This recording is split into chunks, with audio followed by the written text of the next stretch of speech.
Buenas tardes, licenciado. ¿Cómo les va? Buenas tardes, Lee. ¿Cómo va su semanita? ¿Ya listos? Bien, gracias, ya listos. Con frío. Ya no hay tanto frío ustedes, ya gracias a Dios se quitó.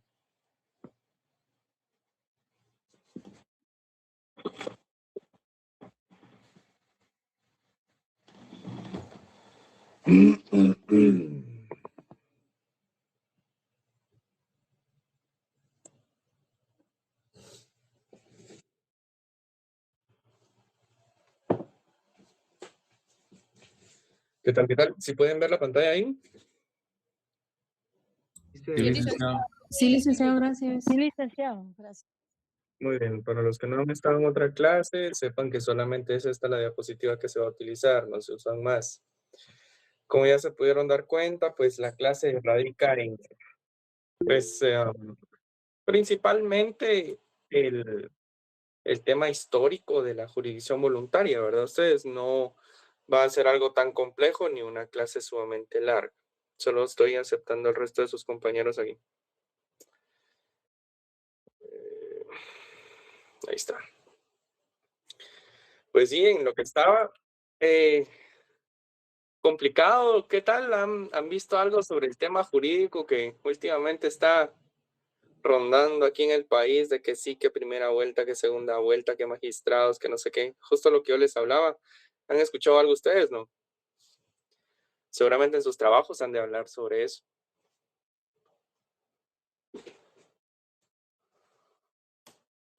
O absolutamente nada.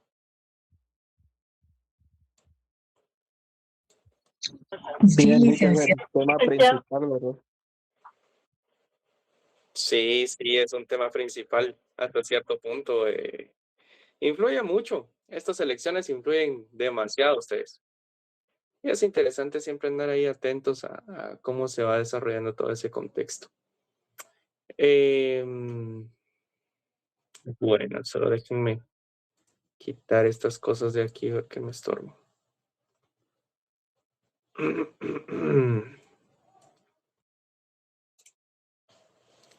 Voy a aceptar a los últimos.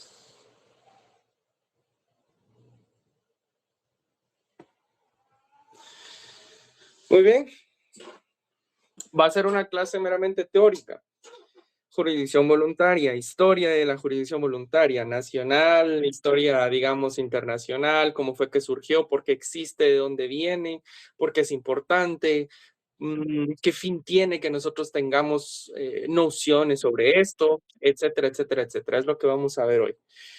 Siguen enviando su solicitud. Bueno, en fin, como bien tienen presente, cada uno de ustedes ya recibieron derecho romano, introducción al derecho, no sé, procesal, y pues ahí les enseñan que nuestro derecho o nuestra, ¿qué? Compartirles diapositivas. Dice, no comparto las diapositivas, ustedes son solamente títulos, no. Bueno, si gustas se las comparto más adelante, pero no creo que sirva de algo. Estaba en el hecho de que pues todo nuestro ordenamiento jurídico, especialmente el ordenamiento jurídico guatemalteco, del cual nosotros somos parte y ustedes próximamente, pues tiene sus orígenes, ¿verdad? Tiene orígenes que son hasta cierto punto muy sólidos. Yo en algún momento les mencioné que fui catedrático también de Derecho Romano y pues, al ser catedrático de Derecho Romano me toca estudiar básicamente de dónde proviene nuestro ordenamiento jurídico, cómo se conformaba nuestro ordenamiento jurídico, qué cosas considero yo que tenían muy buenas, otras muy atrasadas y otras pues que son interesantes de estudiar, ¿verdad? Creo que la idea base es esa. Nuestro ordenamiento jurídico deviene de algún lado. Especialmente deviene de Roma, del derecho romano. Lo siento si ven mi dedote ahí ustedes, pero ni modo, tengo que aceptar a los compañeros. Proviene del derecho romano, en donde pues se plasmaron esos indicios o esos antecedentes de todas las ramas, ¿verdad? Principalmente la rama civil, que era la más desarrollada en ese entonces. Evidentemente no habían ramas como la de derecho informático o incluso ambiental, pero sí temas civiles, temas de familia, etcétera, etcétera, etcétera, ¿verdad? Consigo mismo también está inmerso el derecho notarial.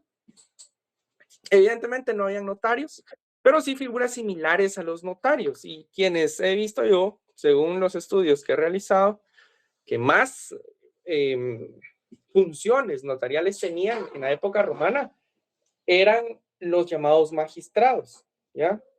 A derecho romano es bien bonito, enseñan cómo se constituye la sociedad, el pater familias, la ley de las 12 tablas, qué sé yo, enseñan un montón de cosas que son importantes. Siempre tenemos que partir desde algún lugar, ¿verdad? Es importante que tengamos contexto de las cosas, perdón,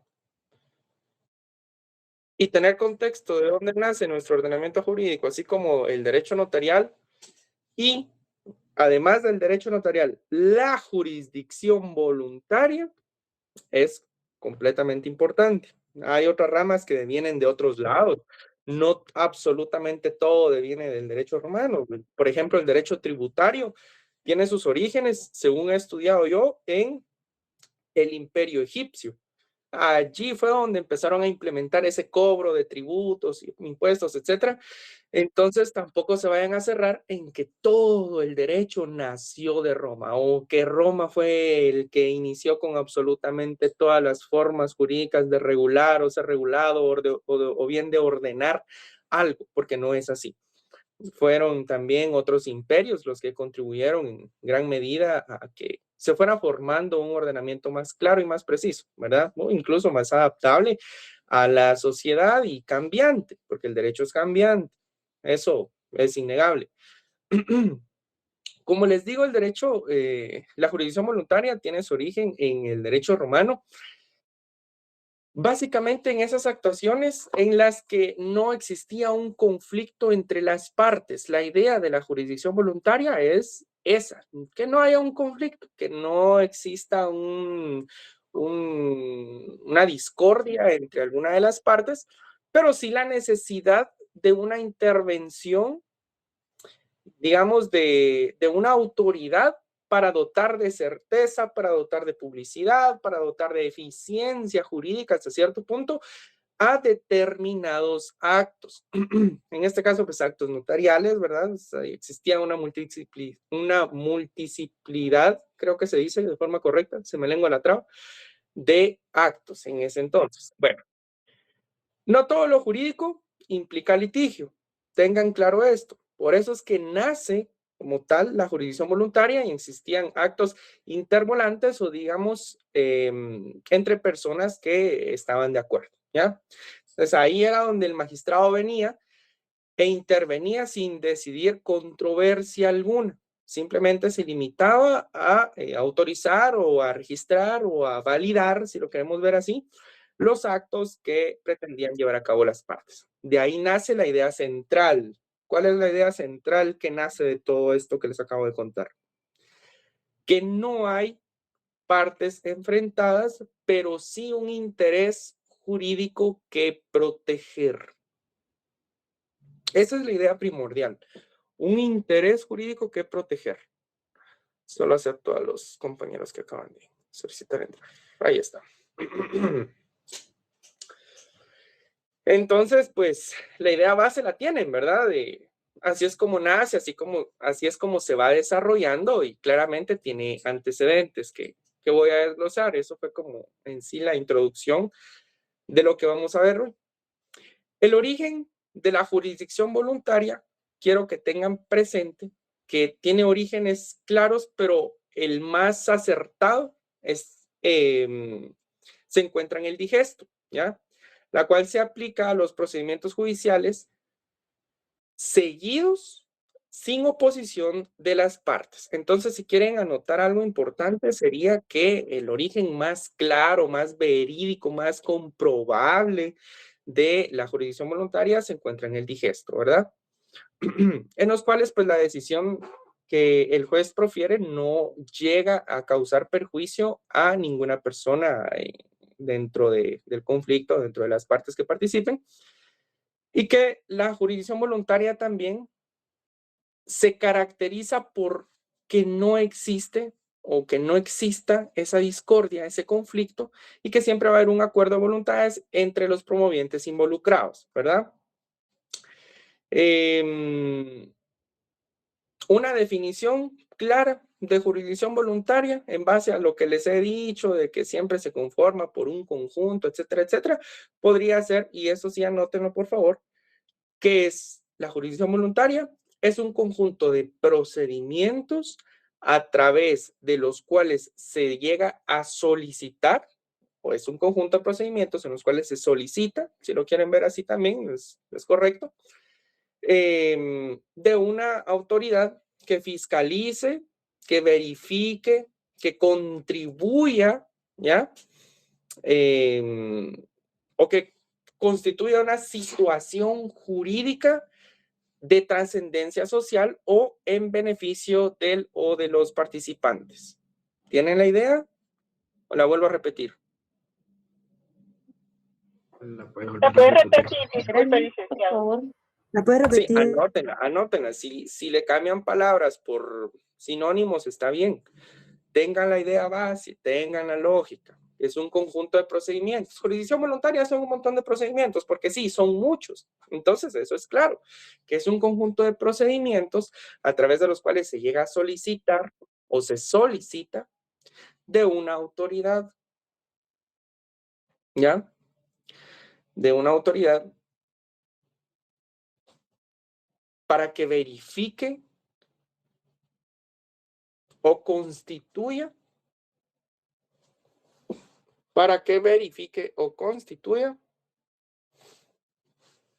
una situación jurídica de trascendencia social, porque así es,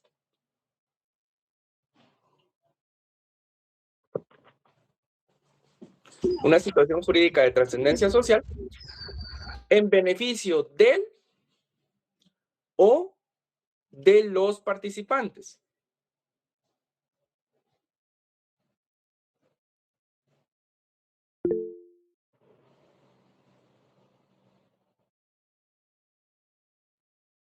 Aquí quiero que anoten el artículo 401 y quien tenga su código procesal, civil y mercantil, por favor, subrayenlo. ¿Alguien que lo tenga a la mano y que me pueda leer el artículo?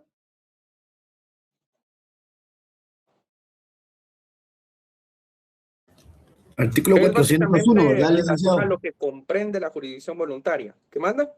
Artículo 400, ¿verdad? Así es. ¿Qué comprende la jurisdicción voluntaria?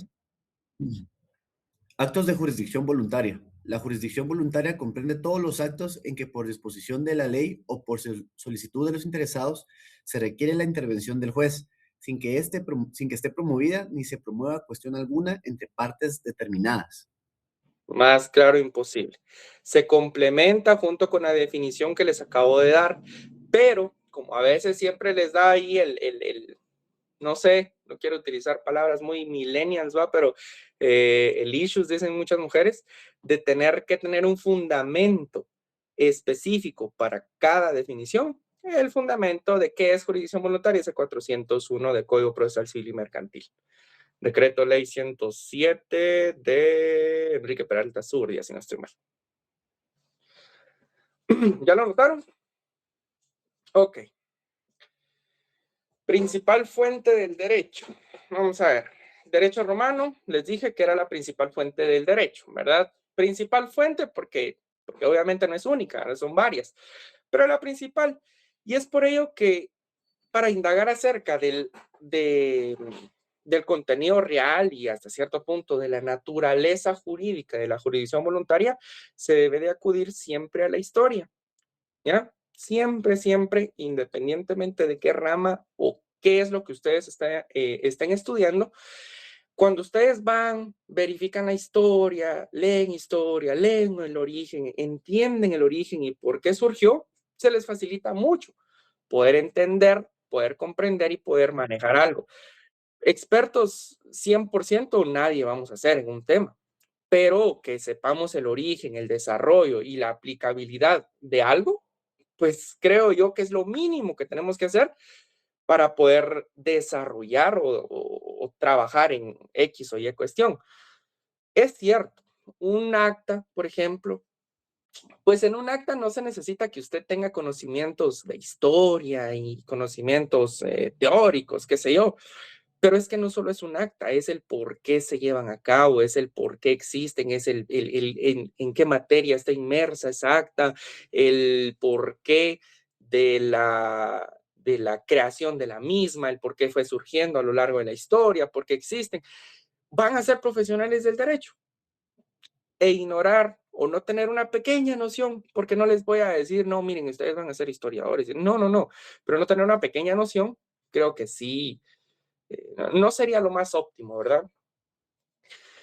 Digamos que la nomenclatura de la jurisdicción voluntaria se deriva del digesto, ya se los mencioné, específicamente el texto de Marcián, quien al parecer con una finalidad didáctica llegó a utilizar por primera vez la contraposición entre jurisdicción contenciosa y jurisdicción voluntaria, ¿verdad? Contenciosa porque hay ahí un tema quizá no hay un acuerdo de voluntades, si lo queremos ver así.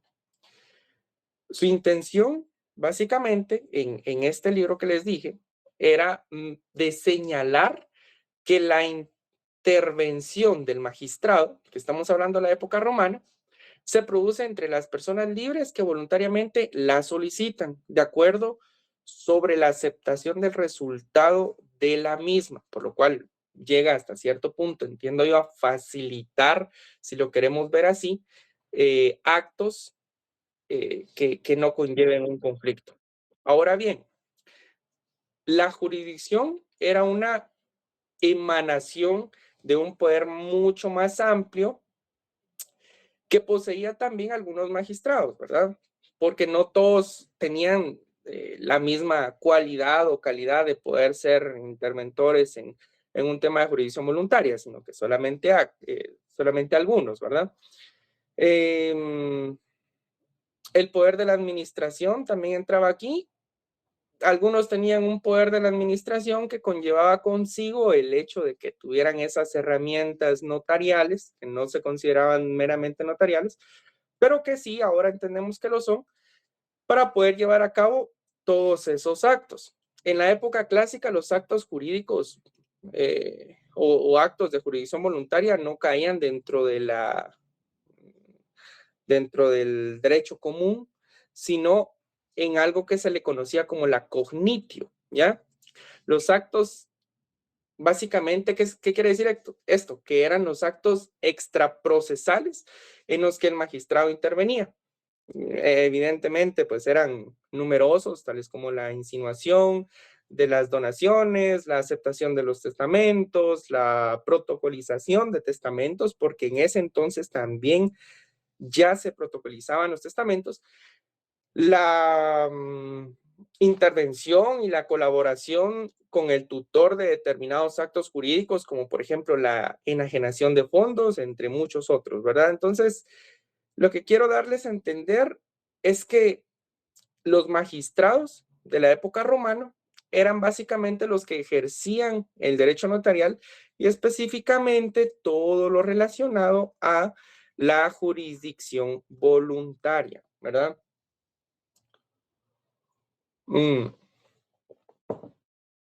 Hay un decreto que es sumamente clave para que nosotros podamos entender, tener más definiciones. De hecho, pues en ese decreto se encuentran todos los principios en materia de jurisdicción voluntaria, que es el decreto, a ver, ¿quién se lo sabe?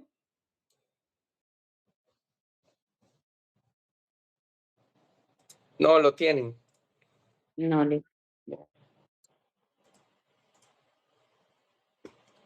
A ver, no puede ser que nadie tenga a la mano eso, no tengan noción de eso.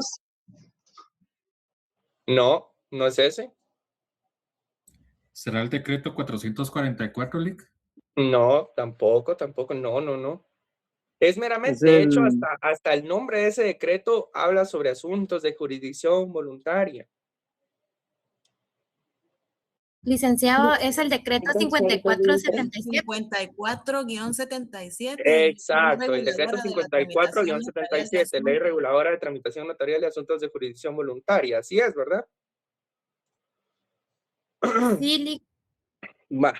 Ese decreto, si no lo tienen, descárguenlo. Descargar un decreto es sumamente fácil, ¿verdad? Solamente se tienen que meter a Google, hacen una búsqueda y lo encuentran.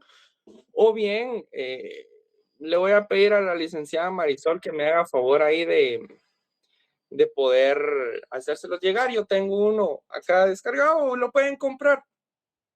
Es tan pequeño que incluso en muchos de los códigos de notariado pues ya se encuentra inmerso, ¿verdad?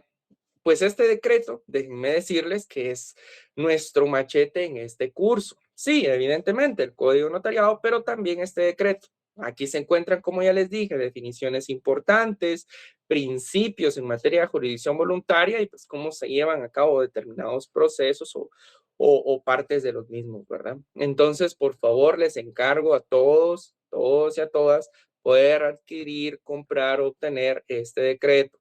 Ya cuando empecemos a ver los procesos, necesito que lo tengan en la mano y les voy a decir, miren, léame el artículo X del decreto tal, lo van a sacar y lo van a leer, punto.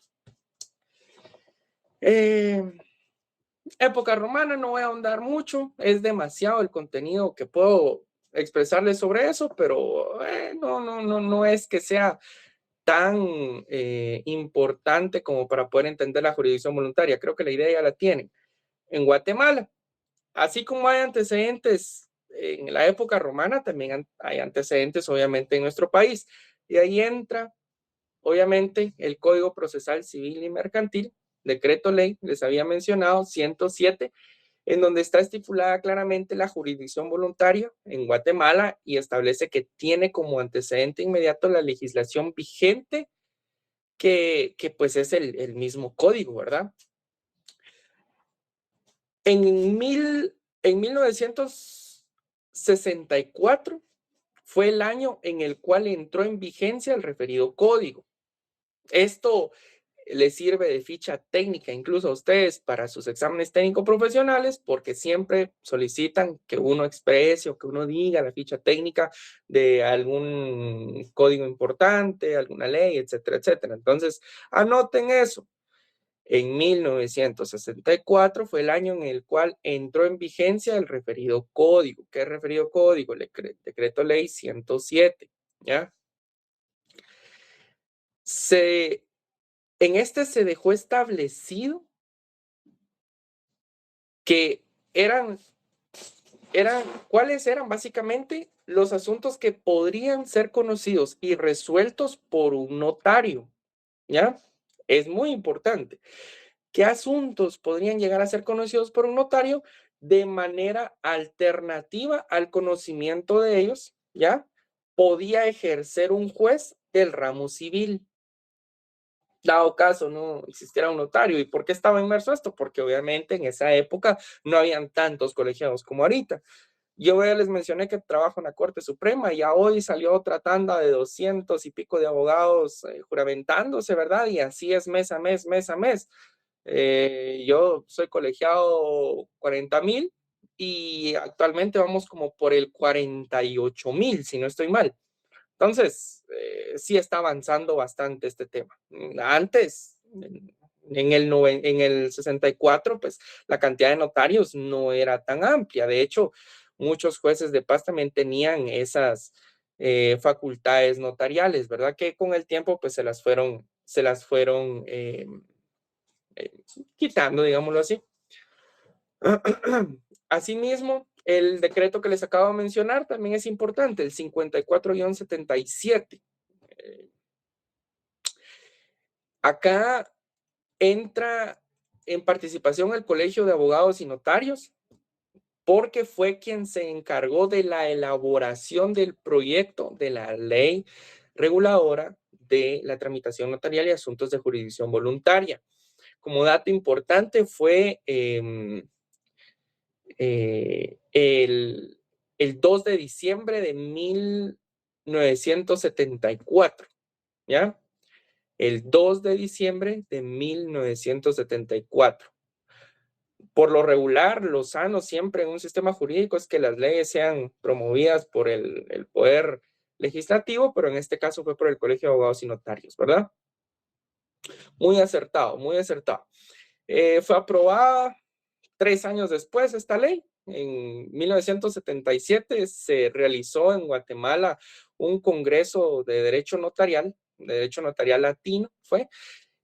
Y en este se llevó a cabo durante el gobierno del entonces presidente de la República, Eugenio García, no recuerdo el otro apellido, no sé si García era el segundo o el primero, pero era Eugenio García. García. Shelley ¿Qué Eugenio mata? Lauger García, ¿no? Ah, sí, exacto, no me acordaba del otro, gracias. Y pues básicamente con este motivo el entorno nacional y político fue propiciado, o fue propicio, fue ameno, para que se aprobara la ley que les acabo de mencionar, directamente relacionada con la aplicación de las funciones del notario, que oportunamente en el 1974 elaboró este nombre del jurista Mario Aguirre Godoy. ¿Lo han escuchado? Sí, licenciado. Sí, pues él tuvo gran participación en la elaboración de este decreto, ¿verdad? Entonces, ¿saben cómo nació el decreto? ¿Saben más o menos en qué contexto político jurídico se dio y bajo el presidente y nombre de quién fue, ¿verdad? Asimismo, hay otro decreto que quiero que lo anoten, que es el decreto 125-83. Anótenlo en su teléfono, laptop, por lo que tengan a la mano. Decreto 125-83.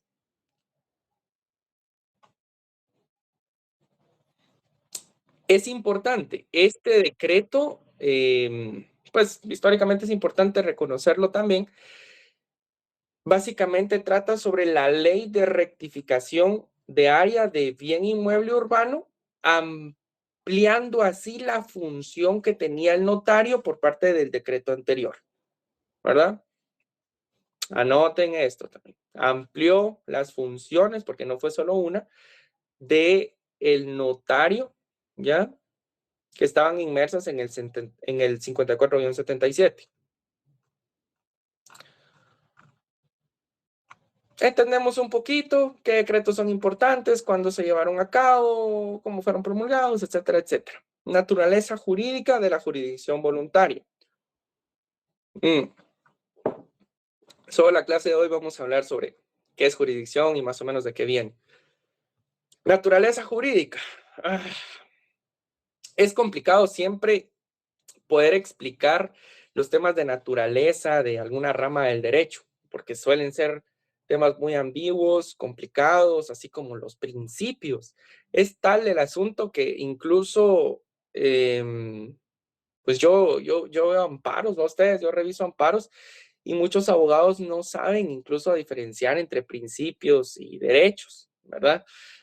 Incluso pues el tema de qué naturaleza jurídica deviene de determinada rama. Es importante que lo entendamos. Si no, pues más adelante nos va a tocar que debatir, nos va a tocar que estar en alguna audiencia o algo y nos van a terminar sorprendiendo. La teoría de la naturaleza jurídica en esta área o esta materia establece que la concepción tradicional considera la función voluntaria como jurisdicción. ¿Ok? Basándonos en una etimología y en sus antecedentes históricos, básicamente. Entonces, la doctrina moderna, la actual en la que estamos, que llega, que básicamente tiene la función de avalar esta teoría, pretende construir un concepto amplio de jurisdicción que comprenda esta facultad. Yo entiendo que, pues, sin embargo, todos los juristas en esta materia pues llegan a discrepar en esto, no es algo muy claro, no es algo muy preciso, pero pues tratan de ir encaminados en una sola línea, ¿verdad? Hay algunos que sostienen que la jurisdicción voluntaria tiene por objeto la tutela de un interés privado, básicamente, por lo cual no sería administración, ya que esta se encarga de intereses públicos y no de intereses privados. Asimismo, siguen habiendo más definiciones, formas de tratar de escudriñar o de tratar de encasillar a la jurisdicción voluntaria en un tipo de naturaleza jurídica. Incluso ustedes, más adelante, si les apasiona mucho el derecho notarial, van a terminar escribiendo tarde o temprano documentos en derecho notarial, revistas de derecho notarial o libros, ¿por qué no? Ya con mis estudiantes del año pasado escribimos una revista de derecho tributario y pues yo me atrevería a decir que fue un éxito, ¿verdad? No fue la mejor del mundo, pero sí empezamos a cultivar y a incentivar a los estudiantes a que puedan plasmar sus ideas, a que puedan implementar, no sé, nuevos conocimientos y no solo dejar un antecedente académico, sino también dejar en mis estudiantes un antecedente, no voy a decir histórico, pero un antecedente, qué sé yo, curricular, algo bueno, que se lleven nociones buenas. En derecho notarial va a ser complicado que hagamos eso porque pues ya hay una tarea que es fija y que siempre se deja, que es el prontuario, ¿verdad ustedes? Pero bueno, características de la jurisdicción voluntaria también hay sumamente vastas, ¿verdad? Que puedo incluir que los asuntos de jurisdicción voluntaria no tienen carácter de cosa juzgada, nunca van a tener carácter de cosa juzgada, que da seguridad jurídica y protege los derechos privados de los particulares, ¿verdad?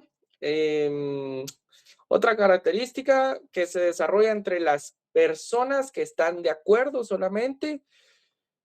Su procedimiento carece de uniformidad, de repetición, ¿verdad? Hasta cierto punto se va acomodando a la naturaleza de los actos que provocan. Anteriormente los procesos que se llevaban, por ejemplo, en Terrenap eran meramente presenciales y actualmente un montón de ellos son digitales, ¿verdad? Entonces tiene esa característica. La prueba que se rinde no está sujeta al requisito de citación también, sumamente importante que entiendan esto. Existe también, que más adelante les voy a dar el fundamento, existe también la necesidad de oír a la PGN, Procuraduría General de la Nación, cuando pudieran resultar afectados intereses públicos o que se haga relación a personas incapaces o incluso a personas ausentes, ¿ya? La resolución, porque en materia, déjenme decirles que acá pues vamos a tener nosotros esas facultades, vamos a parecer una especie de órgano jurisdiccional en el que vamos a realizar una notificación formal, en el que vamos a realizar una resolución formal y yo les voy a enseñar cómo se realizan, no tengan pena, no se preocupen, no se asusten por eso, el procedimiento es así, como notarios van a tener que realizar esos actos. Pero pues déjenme decirles que también otra característica de la jurisdicción voluntaria es que la resolución no pasa en autoridad de cosa juzgada, básicamente. Lo que llega, entiendo yo, llega lo que posibilita, si lo queremos ver así, ¿ya? A esa revisión en la vía judicial más adelante, ¿ya? La resolución final puede impugnarse mediante casación. Una casación que entraría evidentemente a la Cámara Civil. Vamos a ver qué otra cosita es importante que les diga ahorita sobre jurisdicción voluntaria para que vayan teniendo la idea. La potestad, esto es importante, la potestad atribuida al notario para conocer, para sustentar, para resolver asuntos jurídicos no contenciosos que obviamente están preestablecidos en la ley, también así en los decretos que ya les mencioné, cuyas resoluciones no pasan en autoridad de cosa juzgada, característica importante, no se les olvide. Esta relación jurídica siempre va a surgir como consecuencia de la actuación notarial, la cual debe evidentemente estar exenta de litigio, si no se convertirá en un juicio y por ende en un tema judicial meramente, ¿verdad? En donde ya interviene un juez, ya, se lleva por otra vía y es otro procedimiento que también, a grosso modo, debo de enseñarles, debo de explicarles cómo es que se lleva a cabo eso, ¿verdad? Como conclusión, podríamos decir que el notario actúa de forma imparcial siempre, va a actuar en materia de jurisdicción voluntaria de forma imparcial. Y disculpen que se lo repita tanto, jurisdicción voluntaria, imparcial, no litigio, no litis, imparcial, no litigio, voluntad de las partes. Tienen que tener esa lógica, jurisdicción voluntaria, ¿verdad? En los exámenes van a venir quizá problemas en donde ustedes van a tener que deducir si hay o no hay litis y si se puede o no se puede llevar X proceso por medio de la vía de la jurisdicción voluntaria o por alguno de sus procesos. Entonces, entiendan eso, sepan discernir que el fin de la jurisdicción voluntaria es, como ya les mencioné, el montón de características y plasmar la voluntad de las partes, etcétera, pero que una de sus características más importantes es que no hay conflicto, no hay litigio, no hay, hay como un acuerdo entre los dos, ¿verdad? Entonces, siempre el notario va a actuar de forma imparcial y objetiva en todos los actos que se lleven a cabo. En el ámbito de la jurisdicción voluntaria, las actuaciones del notario se encuentran limitadas dentro del ordenamiento jurídico, considerándola una actividad administrativa hasta cierto punto, porque sí, incluso se llega a conocer más adelante si hay algo que impugnar por la vía administrativa y sin que exista otros mecanismos para informar a terceras personas interesadas en los asuntos que se llevan a cabo, ¿verdad? Entonces, entendimos la lógica, un poquito de historia, no los voy a aburrir con tanto, un poquito de historia de Guatemala, que básicamente lo importante es que entiendan que fue por medio del decreto ley 107, por medio del 54-77, y qué es, ya, no voy a volver a redundar, no voy a volver a hablar sobre qué características tiene, sobre qué objeto tiene, sobre cómo nació, sobre en dónde se regula, ya no, ya esta clase venció. Historia de la jurisdicción voluntaria desde la época romana le coloqué yo porque fue así, no encontré antecedentes y no hay de hecho antecedentes más, digámoslo, más alejados que esos. Y en la siguiente clase lo que vamos a tocar son el tema de los principios, ¿ya? Los principios, que también es importante, es teoría, yo sé, pero que es importante que los entendamos, que los comprendamos, que tengamos noción de qué son y todo. Con esas herramientas, con la clase que ya les dio la licenciada Marisol, con las que yo le he dado sobre definiciones de jurisdicción voluntaria, definiciones de derecho notarial, con esta clase que fue una idea básica de cómo fue que surge la jurisdicción voluntaria, con la de los principios, con eso considero yo que ya vamos a tener una noción, una idea clara de del porqué de los procesos y de cómo llevarlos a cabo cuando yo se los esté explicando. Ya no se van a quedar en la luna y no van a decir, ¿y por qué eso? ¿Y cómo así que nadie quiere pelea en un proceso de jurisdicción voluntaria? Y no, porque ya les di estas clases, porque ya lo entiendo. Entonces, solamente es eso, compañeros. Les agradezco mucho por estar acá. Disculpen por mi impuntualidad. Me conecté 10 minutos después. Sin embargo, estaba realizando otras cositas. No había entrado a la casa. Vine corriendo y ya solventé ese tema. Poquito los conceptos que les di para que pudieran copiar. No se preocupen. Ahí vamos a estar siempre para apoyar. Y ya saben que pues estoy a la orden por cualquier cosa, se pueden abocar con la licenciada Marisol o algo por el estilo.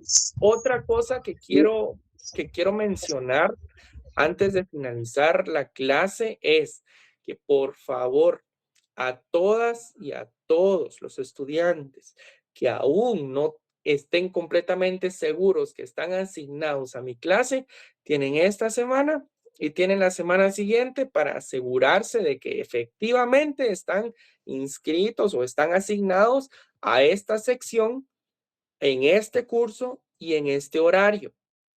¿Por qué lo digo?